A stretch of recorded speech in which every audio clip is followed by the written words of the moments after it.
Bom dia, pessoal. Segunda-feira, 7 horas da manhã. Hoje é dia 17 de novembro de 2025. Estamos começando uma semana curtinha com um tempo instável a caminho do Sudeste brasileiro e poucas notícias na agenda. Hoje, logo de manhã que eu acordei e abri o noticiário, falei, meu Deus, como é que nós vamos fazer uma hora de noticiário com assuntos tão ruins quanto os que se apresentam no começo dessa segunda-feira, né? Ainda assim, o mundo continua girando e, felizmente, nós temos coisas acontecendo aqui no Brasil e também no contexto do continente latino-americano para alimentar esse noticiário e manter você a par do que acontece com este planetinha redondo que não para de girar, tá? Então, bom dia para você, que você tenha uma semana alegre, vai ter feriado na quinta-feira, né? Sexta-feira muita gente vai emendar e você tem tudo para sair da sua cama bem disposto para ter um dia ótimo hoje. Então vamos lá para os destaques do noticiário. A COP30 entra na sua última e decisiva semana com caixa baixo. Menos de um quarto do total previsto de dinheiro que deveria ser arrecadado para os programas ambientais já está garantido, né? E ainda existe uma expectativa que esta semana alguns países importantes adiram, por exemplo, ao Fundo das Florestas para Sempre, aquele TFFF, uma sigla com a qual a gente vai acabar se acostumando, né?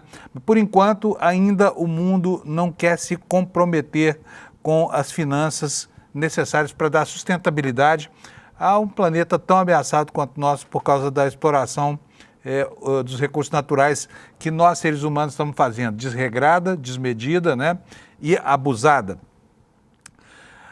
A imprensa grande descobriu finalmente que a direita de Santa Catarina está dividida com Carluxo. Nós vamos ver com curiosidade que o assunto chega às páginas dos grandes jornais, mas ainda assim de uma maneira quase que alegórica, né? E lá fora, nós temos nos Estados Unidos duas anotações diferentes. A primeira, Trump quer rapidez na divulgação dos artigos dos chamados Epstein Files, né? Dos arquivos do financista degenerado Epstein. Ele que até aqui vinha fazendo o que podia para manter o assunto longe do conhecimento do público.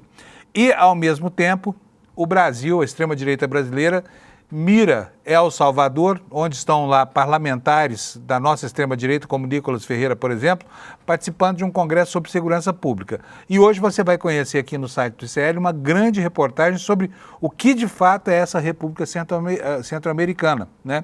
Que a extrema-direita global diz que resolveu os problemas da criminalidade. Na verdade, o que está por trás disso, mostra a reportagem do ICL, é um país matizado pela corrupção, né, por um acordo com o crime organizado para manter os índices de criminalidade sob controle e por mazelas da família Bukele, né, que está toda ela dependurada no poder. Esses são os nossos destaques e daqui a pouquinho nós vamos conversar com o Lula, porque hoje é dia de abrir a semana aqui, vamos saber o que se pode esperar dessa semana de 3 dias, né? Será que existe alguma condição de trazer para a pauta do Senado e da Câmara temas importantes que estão pendentes lá, que ficaram para depois? Por exemplo, o pacote da segurança pública, porque enquanto a direita brasileira está lá em El Salvador fazendo proselitismo ideológico, aqui no Brasil as coisas continuam como sempre foram, não é verdade? Então, beleza, vamos começar o programa de hoje como a gente faz sempre, chamando o nosso querido Alex Amorim. Alex, bom dia, meu caro. Alex, que hoje está alegre, não entendo esse sorriso do Alex na segunda-feira, depois que o Palmeiras toma uma naba, que foi o que aconteceu esse fim de semana, que aliás já estava prevista, né, Alex? O próprio Alex, que é ninguém duvide da palmeirice do nosso Alex. O Alex é aquele que fala assim, minha terra tem palmeiras, onde canta o sabiá, não é isso, Alex? Isso As mesmo. aves que aqui gorjeiam, não gorjeiam como lá. Tudo bom, Alex? Tudo ótimo, O que houve com o Palmeiras? O que houve, Alex? Então, Panunzio, bom dia primeiramente à nossa comunidade, a todo mundo. Então, Panunzio, sábado, eu já tava esperando, tanto que eu comentei aqui na sexta-feira, o Palmeiras perdeu de 1-0 ali pro Santos. Lembrando que por conta da data FIFA e por conta também lá do Mundial, teve alguns jogos que estavam atrasados e a CBF definiu para cumprir nesse período agora dos amistosos da seleção, que teve essa abertura na agenda. E o Palmeiras estava com muitos desfalques, alguns jogadores jogadores na seleção do Paraguai, Uruguai e a seleção brasileira, e o Santos estava completo. Querendo ou não, o Santos na má fase era favorito por conta que o Palmeiras estava com muitos desfalques, e foi o que aconteceu. O primeiro tempo o Santos amassou o Palmeiras, no segundo tempo o Palmeiras até que jogou bem, mas no finalzinho o argentino Rollheiser fez o gol do Santos e sacramentou a vitória do Peixão em cima do Palmeiras ali na Vila Belmiro, Panunzio. Ô Alex, sabe uma coisa que me chama muita atenção? É que eu sou da geração que viu a Copa de 70, né, que foi a maior Copa que o Brasil já disputou, e naquele tempo havia jogadores aí, Jairzinho, Rivelino, quem mais? Puxa, havia tantos, né? Não havia ainda, mas haveria logo depois o Sócrates lá na democracia corintiana. Ademir da Guia. Puxa, era Jairzinho, enfim, era uma equipe maravilhosa. O Brito na defesa, o Sim. Félix no gol da seleção.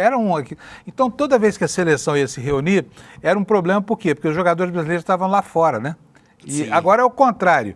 Toda vez que as seleções lá fora se mobilizam, aqui dentro os campeonatos ficam desfalcados, porque hoje em dia, o futebol brasileiro está absolutamente internacionalizado, né? Sim. Que mudança de paradigma em 40, 50 anos. Sim, total, tanto que antes tinha um limite de estrangeiros, que era, se eu não me engano, era 5, posso estar errado, e aumentou para 9 estrangeiros ali no elenco. O Palmeiras também tem todos os estrangeiros preenchidos, como Gustavo Gomes, Pequerez, Facundo, Emiliano Martinez, Aníbal, Flaco Lopes, entre outros ali, e foi isso que aconteceu no jogo ali. O Santos estava, até mesmo o Neymar, eu não achei que ele fez uma grande partida, mas todo mundo que acompanhou o jogo falou que ele foi bem. Mas então, ele jogou o tempo todo dessa vez, né? Sim, ele jogou a maior parte do tempo ali, tanto que o Santos, quando entrou o Robinho Júnior ali no ataque com ele, fez uma dupla de ataque muito boa ali pro Santos, então o Santos estava completinho, sem muitos desfalques, e como o Santos estava brigando, tá na briga ali para não cair, foi para cima do Palmeiras e conseguiu o gol no finalzinho ali.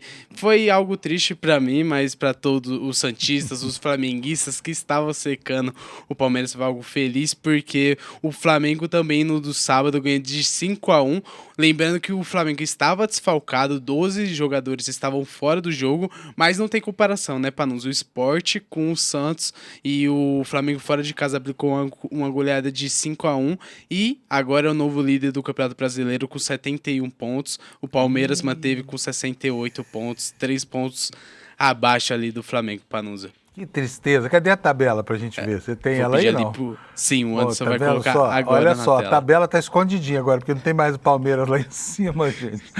Tá ali, lá, ali, o Flamengo 71 pontos, Palmeiras 68, Cruzeiro 64 e Mirassol fecha ali com 59, e na parte de baixo tem o Vitória com 35, voltou para a zona de rebaixamento, Juventude 32, Fortaleza 31, e com a vitória, com a derrota, o Sport é o primeiro rebaixado para a Série B do ano de 2026, Panunzio. E o Santos, como é que tá? O Santos tá ali na beira do abismo também, né? Isso, o Santos tá com 36 pontos, com 33 jogos, agora todos os times têm o mesmo número de jogos feitos, e atualmente o Santos está 16º com 36 pontos, mas vai ficar nessa briga até o final do campeonato mesmo, Panunzio. Muito bom. Meu filho Rodrigo, meu caçula, vai ficar feliz com essa história do Flamengo estar lá no topo da tabela. Beleza, Sim, mais alguma coisa, Alex? Não. Então teve só o jogo da seleção, que foi no sábado, foi 2-0 ali para a seleção brasileira, só para não deixar passar que a gente tinha falado sexta-feira que ia trazer o resultado, e foi 2-0, um jogo muito calmo ali para a seleção brasileira. Panunzio, vamos nessa. Maravilha! Bom dia para nós então, Alex. O Alex permanece aqui como nós, porque ele é o meu diretor de TV do meu coração. Pessoal, vamos para a previsão do tempo? Olha, essa semana vai ser uma semana ruim, hein? Começa o tempo para quem gosta de tempo firme, né? Agora, para quem gosta de chuva para lavoura, vai ser uma semana boa. É porque até a previsão do tempo do Brasil está polarizada. Então tem gente que gosta, tem gente que não gosta, tem gente que acha que o sol é reacionário e precisa chover para alimentar o lençol freático e o solo e por aí vai. E temos um mapa assim, olha, com muitos alertas aí, né? Um mapa típico já do verão que se aproxima, que ainda não chegou, mas logo, logo chega. Nós temos aqui, olha, um alerta de tempestade lá para a Cabeça do Cachorro e para a metade oeste do estado do Amazonas, e outro alerta severo aqui no sudeste e no sul do país. Aliás, começa no centro. Aliás, começa lá no norte, né?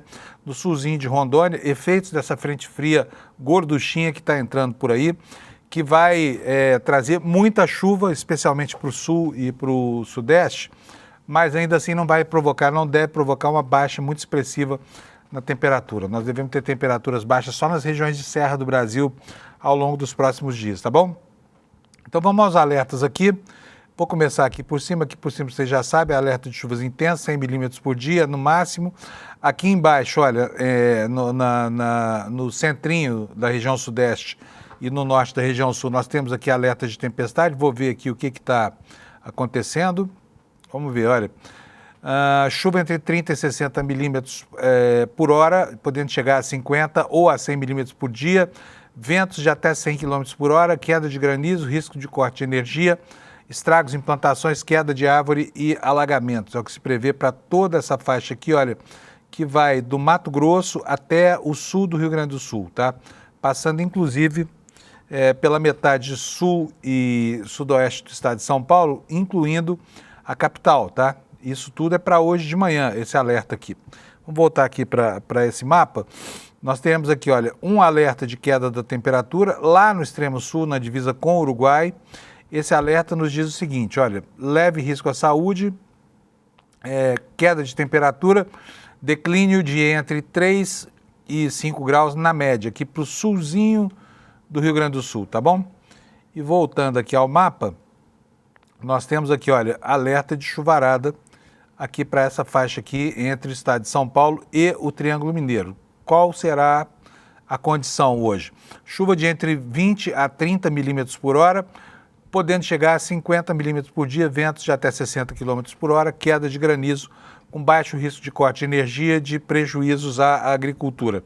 Então, esta é a condição do tempo no Brasil, tá? E se você que mora no sudeste ou no sul estava esperando um feriado com tempo bom, amigão, vai se preparando.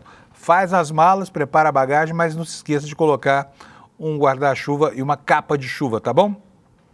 Agora eu vou ler para vocês aqui os destaques que estão na capa do ICL. Como eu falei para vocês, a segunda-feira começa com um dia de noticiário fraco hoje, né?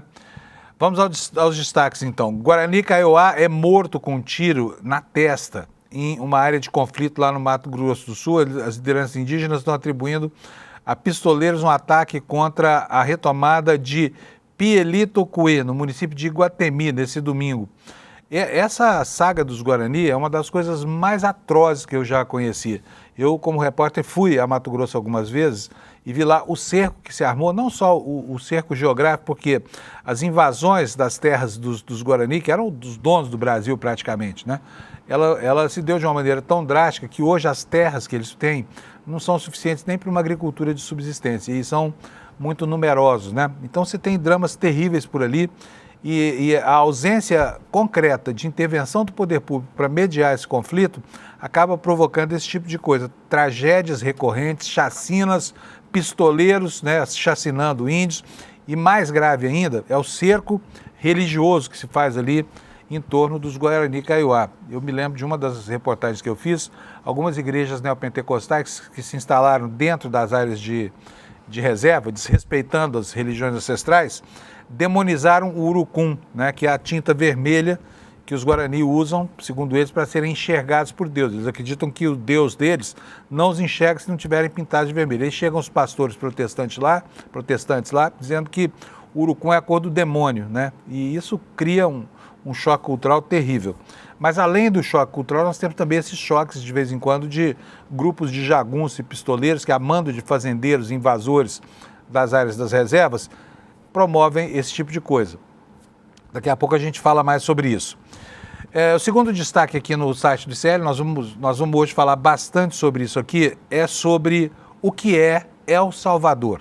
El Salvador é o paísinho lá da América Central que elegeu um sujeito de extrema direita, que é o Bukele, e o Bukele interveio no judiciário, enfim, criou uma ditadura contemporânea ali, uma protoditadura muito parecida com aquela que Bolsonaro pretendia instalar aqui no Brasil, né? E nós temos hoje aqui no site do ICL, vou mostrar para vocês aqui um trechinho. Olha, é uma matéria do Lúcio de Castro, uma matéria exclusiva para nós, mostrando o que de fato é El Salvador e o que de fato é o governo Bukele, um governo corrupto, né, que tem um sistema de administração claramente nepótica, ou seja, irmãos do presidente, apaniguados do presidente, todos eles ali encastelados no governo, fazendo negócio, né? Inclusive com repercussão em contas de paraísos fiscais nos Estados Unidos, tá? Daqui a pouquinho a gente vai falar sobre isso bastante aqui, porque a extrema-direita está lá em El Salvador, participando de um congresso por lá. Nos destaques secundários aqui, a eleição do Chile, né? O Chile fechou o primeiro turno e vão ao segundo turno uma candidata comunista que vai disputar contra um outro candidato que é de extrema-direita, ou seja, polarização absoluta no Chile, né? Enem, ontem foi dia de Enem, né? Houve alguns problemas no Brasil, mas no Rio de Janeiro, como não poderia deixar de ser, uma nota aqui de destaque muito triste, que foi a interrupção da prova em uma escola por causa de um tiroteio. Olha só como é difícil hoje em dia você fazer qualquer coisa no Rio de Janeiro, né? E temos também uma anotação aqui, olha, sobre a Operação Contenção, a participação em um culto no BOPE de um pastor evangélico que foi lá para abençoar os policiais militares e dizer que Deus ia mandar a vitória para os policiais na guerra contra o tráfico. Isso aconteceu antes da operação lá no Rio de Janeiro, da chacina, né? E coloca em questão de novo aquilo que sempre acontece quando a gente vê líderes supostamente religiosos adotando posições de um pragmatismo ideológico terrível que afastam completamente a ação dessas seitas ou igrejas completamente daquilo que é o personagem do Cristo na história, né? Nós vamos falar um pouquinho sobre isso aqui também, tá bom? E daqui a pouco, como eu falei, teremos o Lula Costa Pinto analisando para a gente os últimos movimentos da política. Já já ele estará conosco aqui. Gente, olha só que curioso. Eu falei para vocês, nós estamos tratando desse assunto aqui já há muitas semanas, então você está super bem informado do que acontece lá em Santa Catarina. Lá está a Amanda Miranda, nossa repórter lá, que colocou os problemas da direita em Santa Catarina no mapa da direita na federação. E o que está acontecendo lá? A intervenção de um dos Bolsonaro, do Carluxo Bolsonaro, que foi enviado para lá como um satélite do bolsonarismo para tentar o mandato de senador, rachou a direita lá em Santa Catarina. Olha só a manchete da Letícia Casado e agora, né, como os jornalões e os portais da imprensa convencional começam a descobrir o assunto com atrasos quase que secular. Mas vamos lá, tá? E que bom que descobriram, né?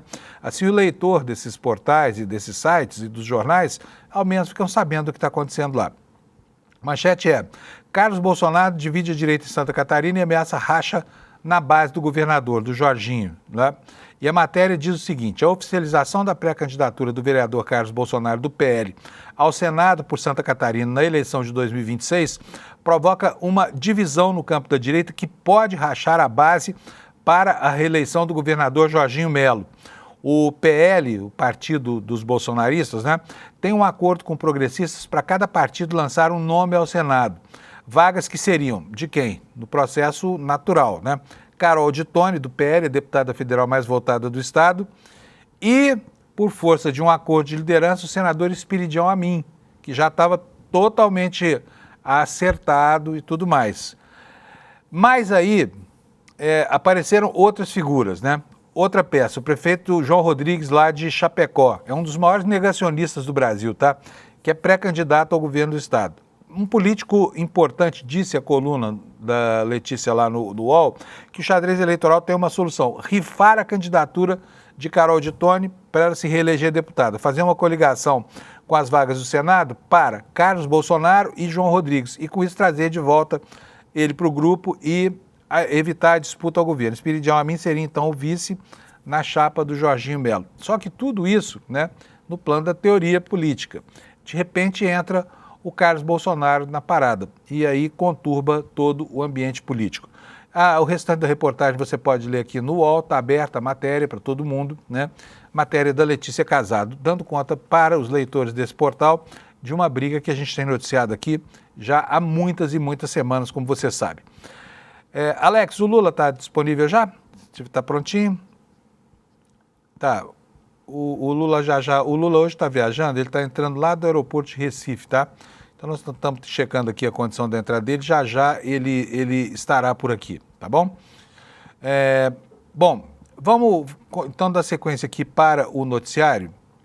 Olha só, no Estadão, há informação hoje de uma ação que diz respeito ao processo minerário lá em Minas Gerais. E a gente sabe que Minas está matizada, né, pela descoberta de um fosso de corrupção lá, ligando as empresas que queriam, inclusive, acabar com a Serra do Cipó, que é patrimônio ambiental da população de Belo Horizonte, para minerar o ferro que se encontra ali naquela localidade, porque a região inteira rica em jazidas de minério de ferro, né? E agora, esses processos todos que davam conta de um emaranhado incrível de corrupção pararam lá por iniciativa do Supremo Tribunal Federal. A manchete é essa que você está vendo aí: Toffoli trava inquérito sobre corrupção na mineração e mantém indefinida a situação de 17 pessoas que já foram presas em operações da Polícia Federal. Vamos ver o que diz essa matéria? O ministro Dias Toffoli travou o andamento do inquérito da Polícia Federal sobre suspeitas de corrupção no setor da mineração há aproximadamente um mês, quando o caso foi remetido da Justiça Federal de Minas Gerais para o Supremo Tribunal Federal. Procurado por meio da assessoria, o ministro informou que enviou a investigação para uma manifestação da Procuradoria-Geral da República na segunda-feira passada, dia 10, e que não poderia mais dar informações sobre o caso, pois ele tramita sob sigilo.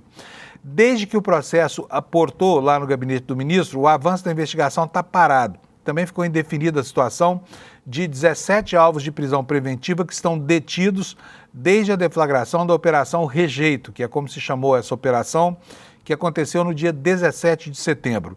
Os pedidos de liberdade apresentados pelos advogados seriam julgados pelo Tribunal Regional Federal da 6ª Região em uma sessão marcada para 22 de outubro, só que isso não ocorreu porque o caso foi enviado para o Supremo na semana de 14 de outubro, na semana passada. Ainda não houve apreciação sobre o tema. A Operação Rejeito, deflagrada pela Polícia Federal de Minas Gerais, apura um esquema de concessão de autorizações ambientais ilegais para empreendimentos da mineração por meio do pagamento de propina a funcionários públicos. Essa operação resultou na prisão de um grupo de empresários e servidores de diversos órgãos, incluindo um diretor e um ex-diretor da Agência Nacional de Mineração, mais um desses redutos, ao que tudo indica, né, de ladrões de dinheiro público que estão ali se locupletando das oportunidades que aparecem. O processo foi enviado ao Supremo depois que a Polícia Federal extraiu do celular de um dos investigados anotações que mencionavam quem? Rodrigo Pacheco, né, senador de Minas Gerais e candidato, inclusive, à vaga de ministro do Supremo Tribunal Federal. E também Carlos Viana, do Podemos, lá de Minas Gerais.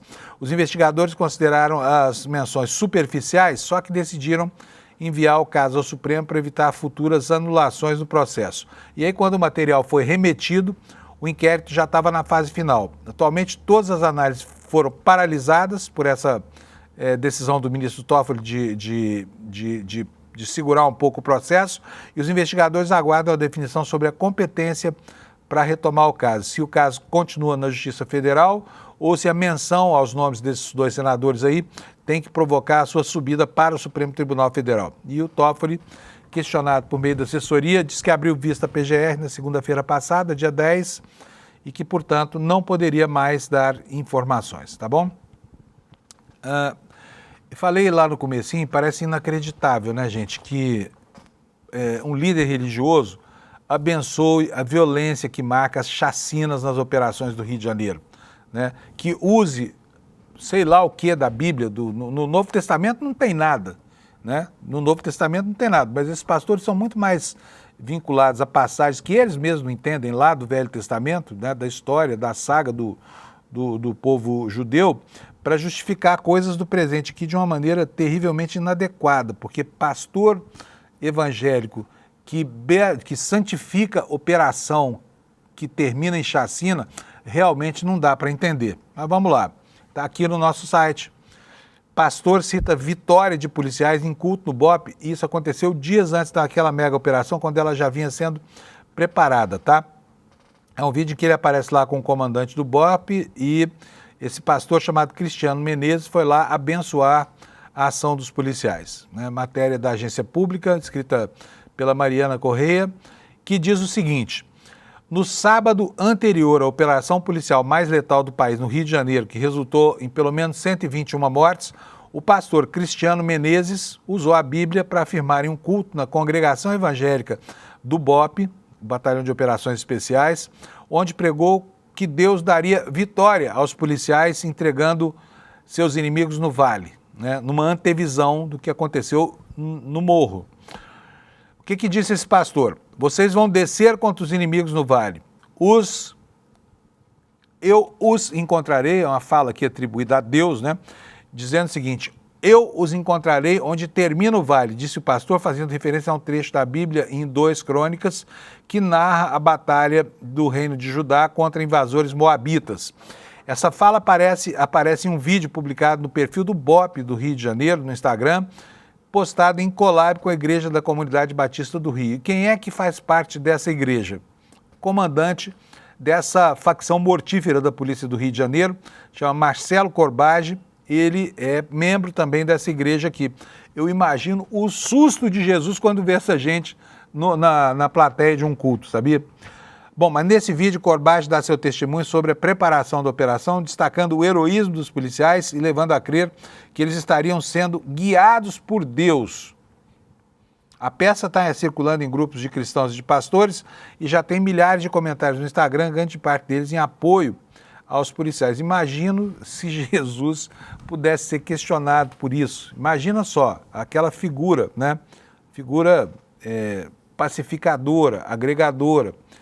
Enfim, eu sou ateu aqui, tenho maior respeito por essa figura aí, pela figura icônica de Jesus. Ela é super importante, inclusive, para a formação da nossa moral. Mas eu não imagino Jesus dando os parabéns aos policiais do BOPE pela matança que eles promoveram. Vocês imaginam isso?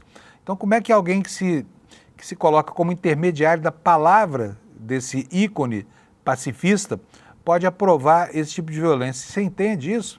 Eu, sinceramente, não entendo, tá? Fica aqui feito o registro, tá? Vamos seguir aqui, então. Olha só, vamos para o noticiário internacional. Daqui a pouquinho nós vamos começar a falar sobre a questão de El Salvador, que hoje é palco lá de uma incursão da extrema-direita brasileira que adotou aquele país como sendo a meca da segurança pública global. Mas antes disso, nós vamos passar primeiro pelos Estados Unidos. E olha só, houve uma mudança muito sensível de posição lá, porque o Trump, envolvido até a medula com essa história dos arquivos do Epstein, ele lutou até aqui, desde que se elegeu, ou desde antes de se eleger, já vinha lutando para manter os tais Epstein Files fora do conhecimento da opinião pública, para manter trancado lá. Só que agora mudou de ideia, surpreendentemente mudou de ideia. E hoje os jornais de todo mundo têm manchetes parecidas com essa que vocês vão ver aqui no site do G1. Olha aí, olha. Trump diz que deputados republicanos devem votar pela abertura dos arquivos no caso do Epstein. Diz que não há nada a esconder, né?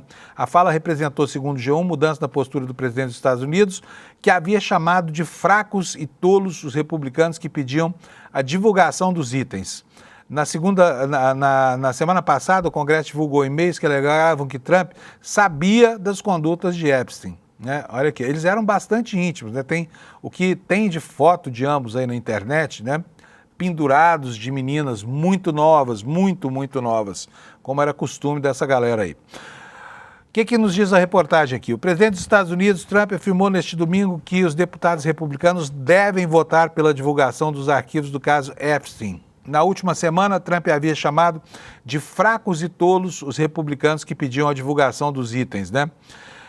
O que ele disse? Os republicanos da Câmara deveriam votar para divulgar os arquivos de Epstein, porque não temos nada a esconder, disse ele.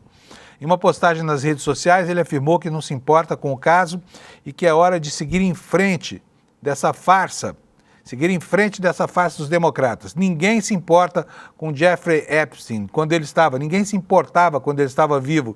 E se os democratas tivessem qualquer coisa, teriam divulgados antes da nossa vitória eleitoral por uma lavada. Está aqui a tuitada do Trump, olha, um texto inusualmente grande, tá bom? Como eu disse, na sexta-noite, a bordo do New York, do Air Force One, para a mídia fake news, os deputados republicanos deveriam votar para liberar os arquivos Epstein, porque não há nada a esconder aqui, segundo ele está dizendo aqui em inglês, né? E é tempo para avançar a partir disso, né? A partir dessa mentira do Partido Democrata, perpetrada por lunáticos radicais de esquerda, enfim, para agitar aqui o ambiente do Partido Republicano, tá? Tá aqui a tuitada do Trump, tá?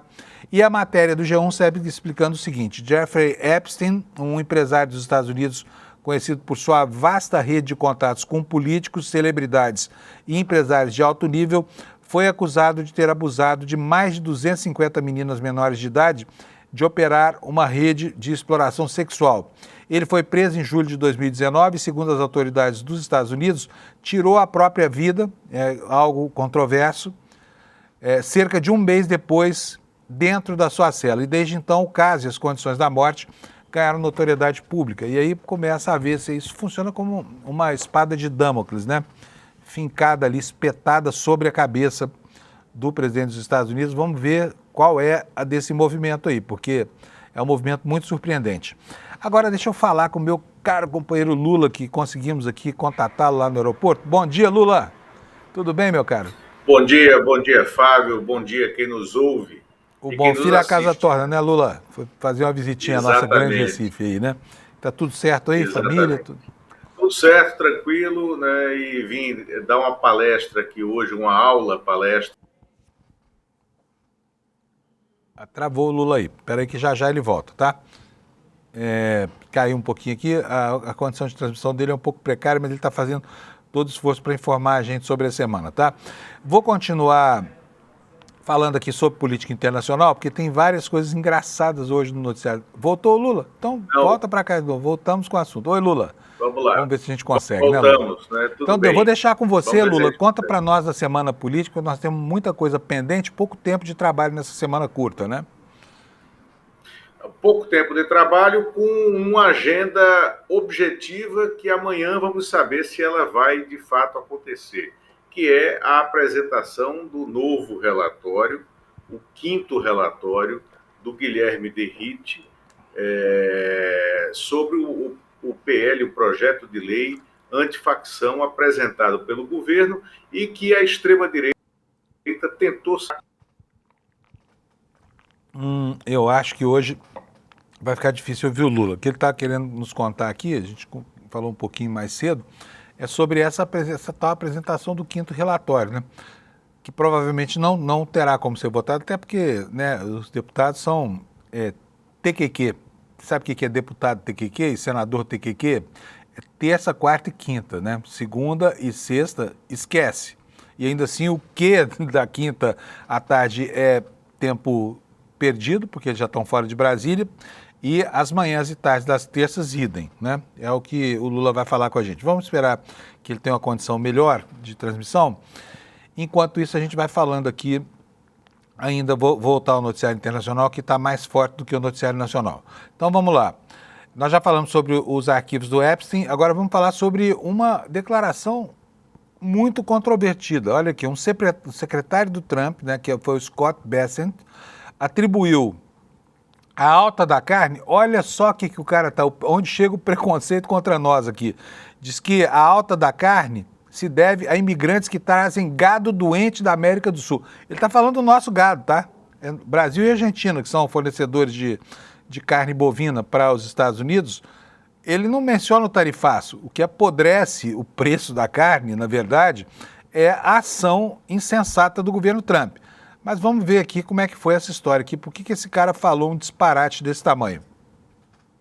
Uma fala do secretário do Tesouro dos Estados Unidos, Scott Bessent, tem gerado polêmica. Por quê?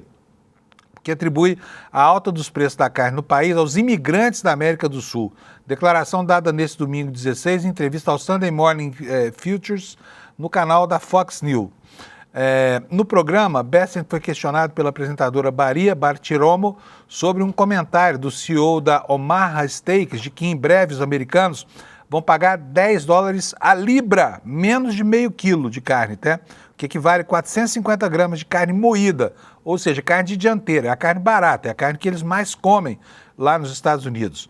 Economistas atribuem a inflação dos alimentos à política tarifária do governo de Donald Trump, que impôs tarifas sobre a carne bovina, mas também a ração e maquinário importados de países como Brasil, Austrália, Nova Zelândia e Uruguai. Mas a justificativa do secretário americano foi outra e surpreendeu, causando polêmica nas redes sociais e na imprensa americana. Bessent diz que os imigrantes estão cruzando a fronteira dos Estados Unidos, trazendo consigo gado doente, como se fosse possível fazer bois e vacas pularem aquele muro, né, na barba da polícia furiosa de imigração do Donald Trump, né?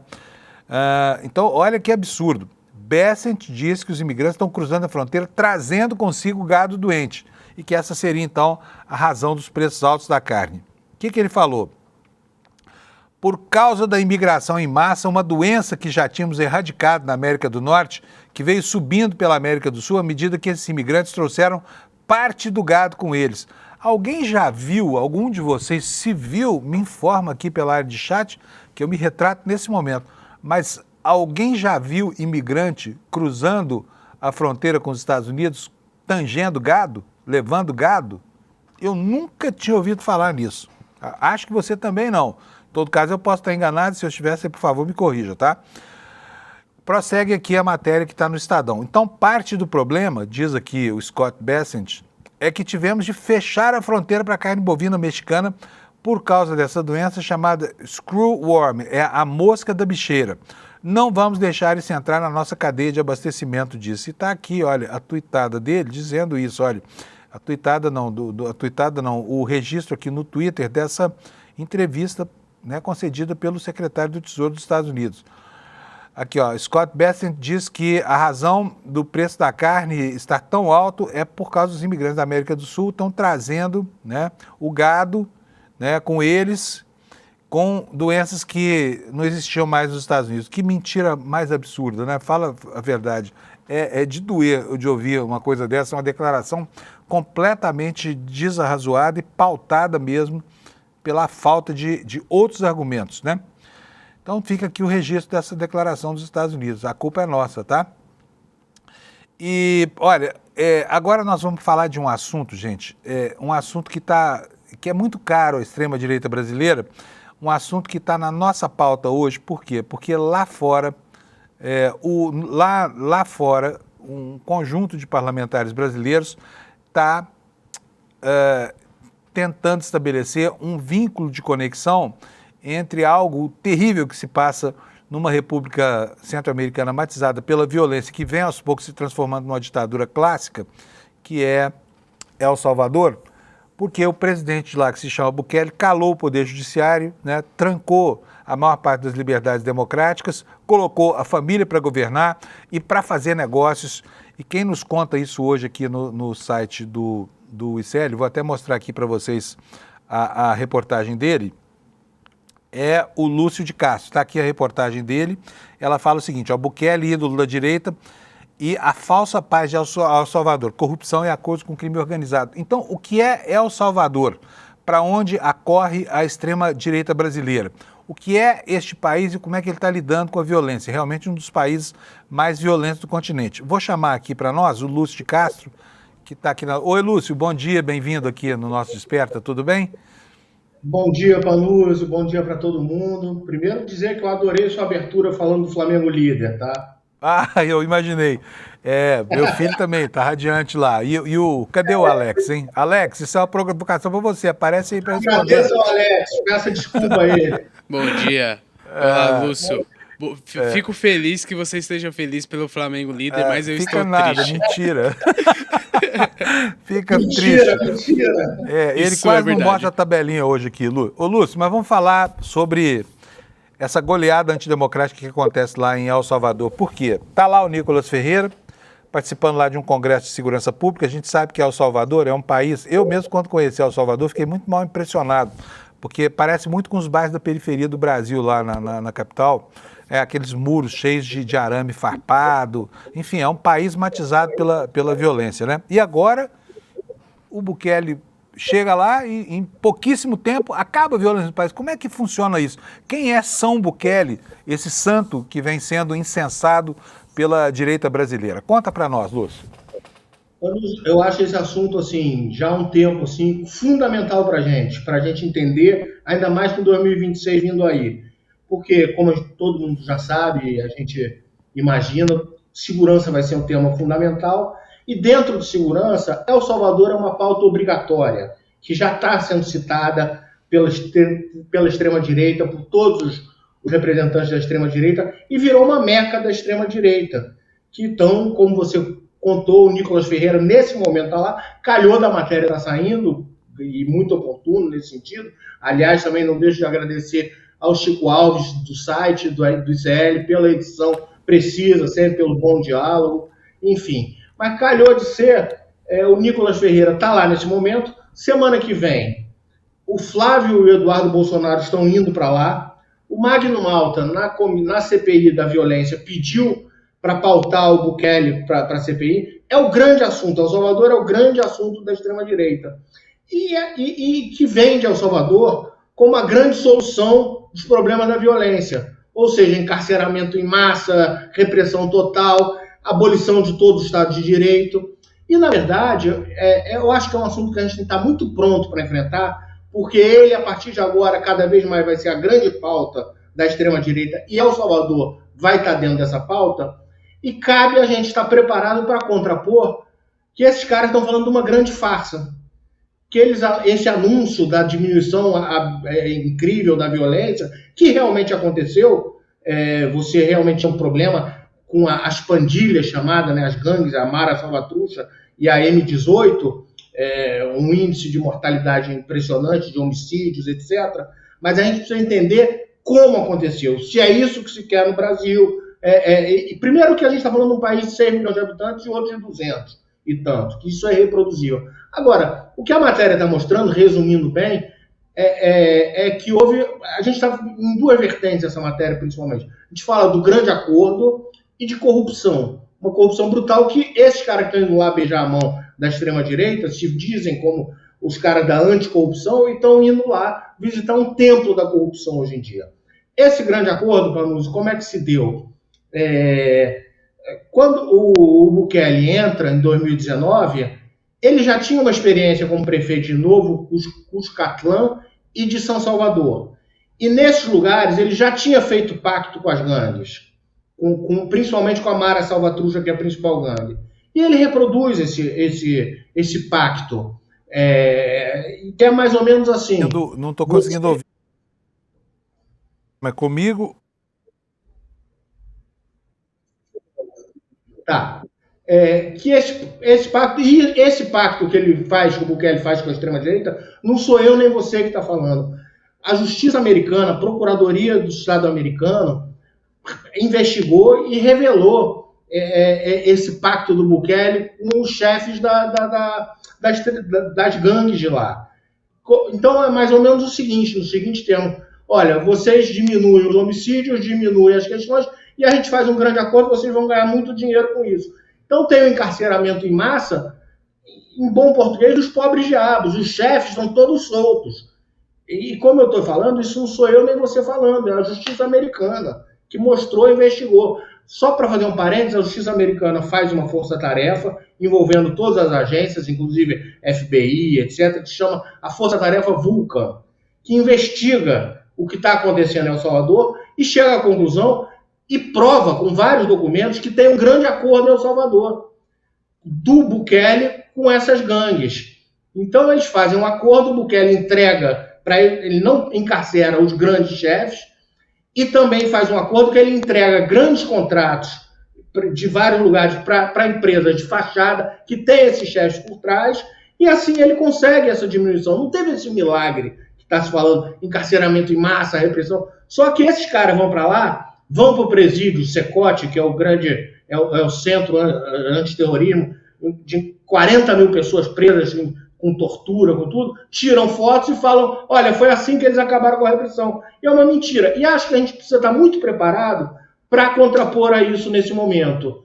Porque até antes, não que não seja importante, do debate sobre democracia, tudo, a gente precisa contrapor e mostrar, toda vez que se vier falar isso, que estão falando de uma mentira, de uma grande farsa. E aí depois a gente pode entrar em outras coisas da matéria também, que eu acho que a gente consegue mostrar amplamente, inclusive ele consegue descobrir empresas offshore, casos de corrupção, mostra casos de corrupção, a gente consegue um documento mostrando que o Bukele teve em caso de corrupção quando era prefeito em 2013. Então acho que a gente pode falar bastante sobre corrupção, mas é fundamental, e a matéria até passa um pouco, só cita um pouco o grande acordo, porque isso, se você der um Google, está amplamente documentado no mundo inteiro. Sabe, esse acordo do Bukele com as pandilhas, como se deu, e ficam esses caras da extrema-direita fazendo turismo, uma diária de $418 por dia, pago pelo erário brasileiro, para mostrar uma farsa. Pois é, eu tenho aqui algumas imagens aqui do Cefote, que é essa prisão horrorosa. É inacreditável, parece um campo de concentração. Eu vou até botar umas fotos aqui, vou colocar uma no começo aqui. A gente vê aí, olha, isso aí é um campo de concentração autêntico, tá, gente?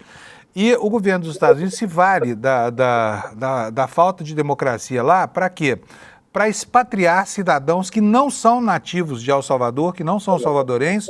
É para lá que ele está mandando gente que ele supõe ser de gangues, como por exemplo, Trem de Aragua e tudo mais, né, para criar justificativa para a guisa do combate ao narcotráfico, fustigar os países latino-americanos com seu preconceito, né? É inacreditável, assim, o que é. Agora, me conta uma coisa. Pois não, Luiz, pode falar. Eu queria te perguntar sobre isso. Eu vi na sua matéria que tem uma anotação sobre uma conta do irmão do Bukele em Delaware, nos Estados Unidos. Conta pra gente o que é isso. Por que um cidadão que é irmão e é poderosíssimo, né, irmão do presidente da República, tem dinheiro aplicado no grande paraíso fiscal norte-americano? Conta pra nós. Ótimo, Vanucci. Deixa eu só falar. Nessa prisão, a gente tem, só para encerrar esse assunto, a gente tem 40 mil detentos. Hoje você tem diversos processos que foram já, os poucos que a democracia minada de lá, os poucos que a imprensa, e você tem um ótimo trabalho de alguns jornalistas lá, que estão obrigados a ter ido, foram para o exílio, porque estão impedidos de exercer a profissão lá, e aí tem várias histórias, enfim. Conseguiram mostrar que, por exemplo, em 600 casos, esses presos aí, que ele se arvora a mostrar como propaganda, estão presos pela seguinte questão: mostrou nervosismo ao ser abordado pela polícia. Então o cara mostra nervosismo ao ser abordado pela polícia, é preso. Então tem vários desses casos. A gente teve, como você citou, a caso... Como se fosse possível alguém não ficar nervoso perto de uma polícia que é absolutamente poderosa, porque ela vai definir... E depois você entra nesse inferno e não sai mais. Eles não prestam contas para ninguém, né? As mães não sabem onde os filhos estão, você não tem ideia, você some lá dentro. E não há o devido processo legal. Agora você tem uns julgamentos, desde 2021, que ele conseguiu tomar a Suprema Corte e mudou todos os juízes que não eram favoráveis a ele, são mais de 600 juízes mudados no país, tem julgamentos relâmpagos de 3 minutos. E essas pessoas somem lá dentro. E muito desses porque mostrou nervosismo na abordagem. Você teve o caso de imigrantes, de venezuelanos agora, que voltaram dos Estados Unidos para lá, encarcerados, que foram vítimas de abuso sexual da polícia, dos guardas, etc. Agora, então tem vários casos assim, de uma aberração. Agora, falando do caso do irmão, hoje você tem no poder de El Salvador 3 irmãos do Bukele, que são os caras que mandam no país abaixo dele ali, que decidem quem assina contrato, quem consegue falar com ele. E um 4º irmão, que é o meio-irmão dele, que é o Yamil Bukele, que é presidente do equivalente ao Ministério do Esporte lá. A gente consegue mostrar, examinando as contas de El Salvador, etc., no portal da transparência de El Salvador, que, curiosamente, depois que a gente manda o pedido de outro lado de resposta para lá, esse portal saiu do ar, o portal da transparência. Não sei se é transparente. Ficou completamente transparente a ponto de ficar invisível, é isso? Exatamente. Bom, de 2019 para cá, A pasta do irmão do Bukele teve um aumento de 307% da verba. Quer dizer, o equivalente ao Ministério do Esporte, por exemplo, em 4 anos ele ganhou 314 milhões de dólares. E aí ele, na resposta, dá uma resposta previsível, que em 2023 a gente teve os Jogos Centro-Americanos, etc., mas depois continuou a farra, sem nenhuma fiscalização. Sendo que a gente consegue mostrar na matéria ainda que a rúbrica de consultorias, que a gente sabe, Vanusa, a gente está há muito tempo nisso, como se processa o roubo muitas vezes. Você bota ali verba destinada a consultorias, pesquisas, que são coisas que a gente não pode mensurar. Isso teve um aumento nesses 4 anos, por exemplo, você tinha contratos de consultoria antes do Bukele entrar ali, 100 mil, etc. Esse ano você tem contratos de consultoria na pasta do irmão dele de 2 milhões de dólares. Então, as consultorias aumentaram brutalmente.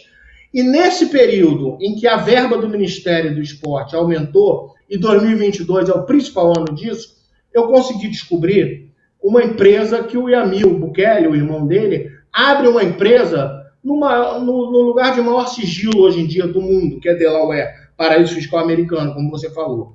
E é impossível você descobrir que alguém abriu uma empresa em Delaware. Por que a gente consegue? Porque ele abre em 2022 essa empresa, em 2024 ele inscreve ela na Flórida, para fazer negócio na Flórida também. Então, esse cara, no ano que ele ganhou mais dinheiro público, milhões de dólares, ele abre uma empresa em paraíso fiscal. Na resposta dele, que é pessoalmente dada por ele, ele responde na primeira pessoa, eu fiz isso, e ele diz na resposta para a gente que isso é coisa de jornalista, exatamente como se faz aqui. Ele diz que abriu essa empresa para comprar um barco num paraíso fiscal. Agora, a empresa tem todas as descrições de transações, quer dizer, não existe...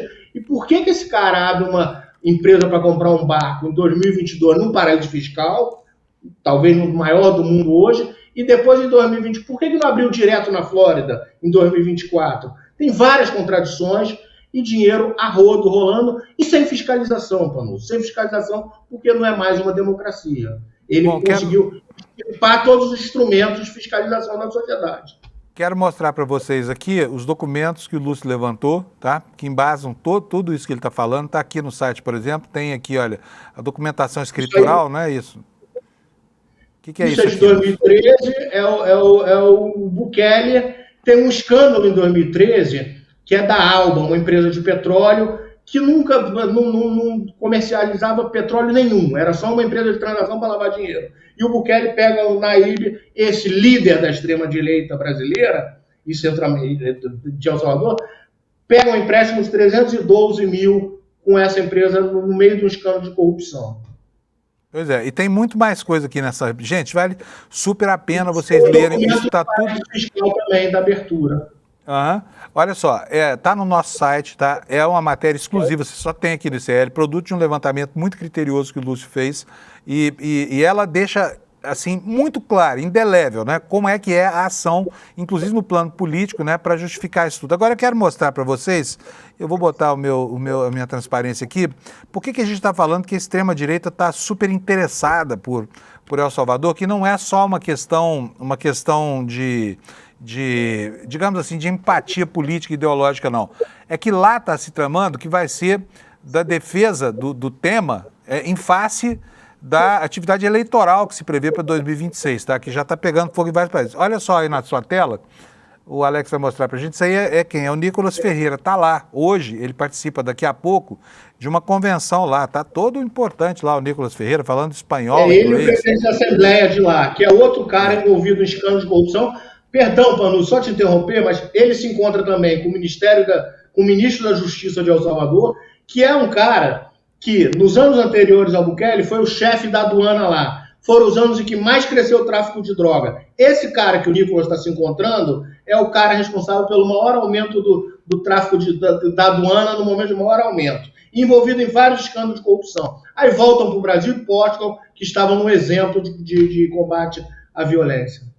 Enquanto eu vou colocar aqui para desfilar algumas imagens para você, Alex, põe aí, por favor, a gente mostrar mais imagens desse presídio horroroso lá. Olha, gente, que coisa terrível que é isso, né?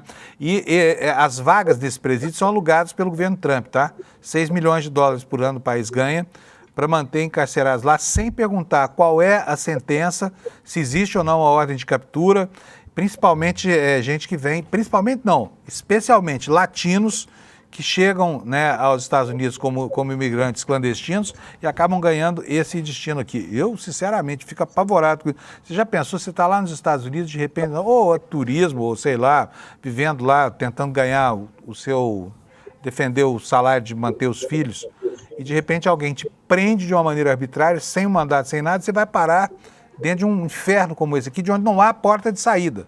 Não existe porta. Teve até um caso muito curioso, a gente acompanhou aqui por meses, né?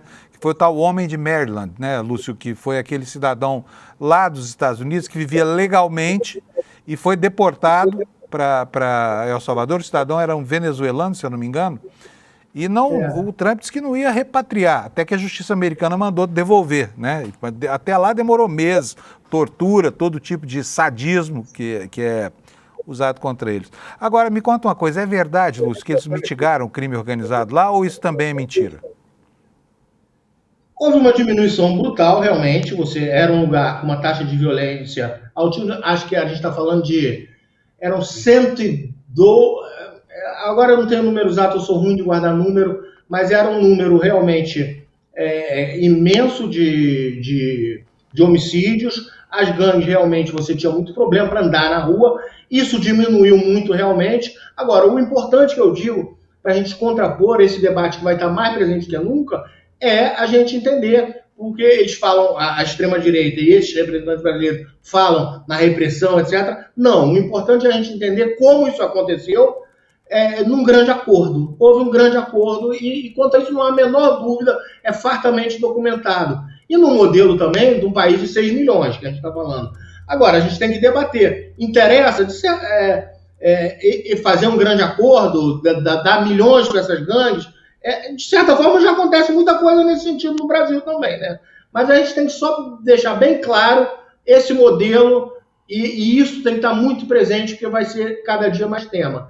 Realmente conseguir uma diminuição. Agora, existe um grande repórter, que foi um cara histórico do Washington Post, Douglas Pará, que agora tem uma consultoria, etc., que ele fala, ele é talvez o maior especialista nisso, tem uma grande pesquisa sobre, ele fala de o quanto esse acordo é frágil, que isso vai se romper a qualquer momento, porque é um acordo com uma gangue, com um bandido, que você entrega contratos para ele e assim, eu vejo que o tempo está corrido, Panucci, mas assim,